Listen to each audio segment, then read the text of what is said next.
Doha, Qatar, where I am right now, is reeling after Israel launched an attack targeting Hamas's political leadership that operate in this energy-rich country. Now, Hamas says that none of its senior leaders were killed, but 5 lower-level members of the militant organization were slain in this attack.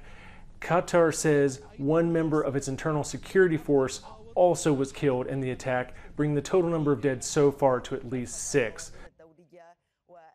Now, Israel is insisting that it carried out this attack on its own, likely because it's starting to hear some criticism from the White House over this strike. Now, the Trump administration says that it warned the Qataris ahead of time. The Qataris are saying that that warning came even as the explosions were being heard here in Doha. If you are talking specifically about all this comes as the Qataris have been trying to negotiate a ceasefire in the ongoing Israel-Hamas war that's just decimated the Gaza Strip.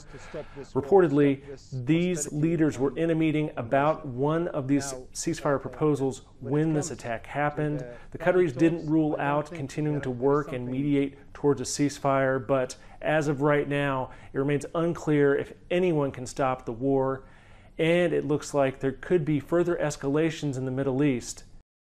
This was the moment an Israeli airstrike blasted Doha on Tuesday, in what Israeli officials say was an attack aimed at top Hamas leaders. The Palestinian Islamist group has long had its political base in the Qatari capital.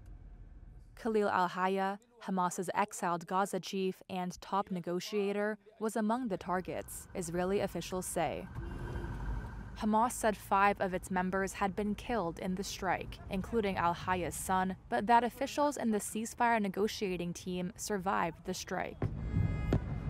The attack took place shortly after Hamas's armed wing claimed responsibility for a shooting that killed 6 who said he authorized a, quote, surgical precision strike on Hamas chiefs. At the beginning of the war, I promised that Israel would reach those who perpetrated this horror.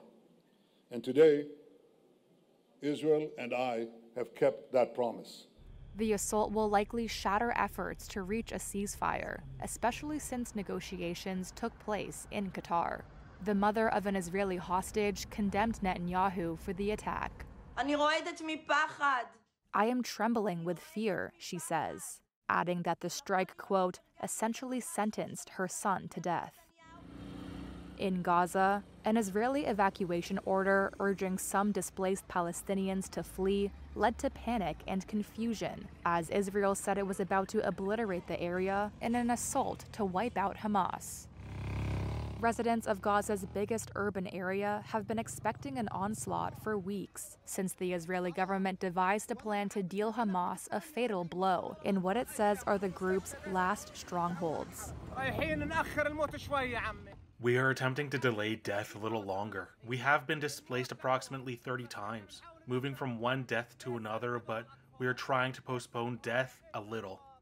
Israel has killed several top Hamas leaders since the Palestinian militant group attacked Israel in October 2023, killing 1,200 people and taking 251 hostage, according to Israeli tallies.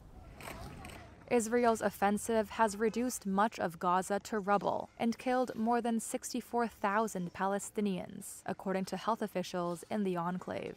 Israel has also launched airstrikes and other military action in Lebanon, Syria, Iran, and Yemen in the course of the Gaza conflict.